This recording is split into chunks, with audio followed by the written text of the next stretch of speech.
আব্বা যাত্রাপালায় পাঠ করে বের যাইতেছি, দেখেন তো আমার গেট আপ সেট আপ ঠিক আছে না? তা গেট আপ তো ঠিকই আছে বাবা, তা তুই কি পাঠ করবি? আমি তো রাজার পাঠ করব বাবা, আমাকে কিছু ডায়লগ শিখিয়ে দাও। ডায়লগ শিখবি বাবা? আচ্ছা তাহলে আমি যা যা কই তুই তাইতেই ক। আচ্ছা বাবা।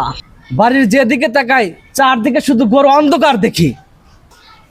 বাড়ির যেদিকেই তাকাই চারদিকে শুধু গুড়গন্ধ দেখি। ছি ছি বাবা, এগুলো কি কইস তুই? ছি ছি বাবা, এগুলো কি কইস তুই? আরে তোক দিলাম রাজার পাঠ আর তুই করিস মেথরের পাঠ। আরে তোক দিলাম রাজার পাঠ আর তুই করস মেথরের পাঠ। আরে তোক কবের কইলাম কি আর তুই কোস কি? আরে তোক কবের কইলাম কি আর তুই কোস কি? আরে তুই বিষয়টাই বুঝতেছিস না। আরে তুই বিষয়টা বুঝতেছিস না। আরে মাথাটা লস্ট হয়ে গেল, জুতো দিয়ে মারবো কই? আরে মাথাটা তো নষ্ট হয়ে গেল, জুতো দিয়ে মারবো কই? কি তুই বাপের জুতো দিয়ে মারবে?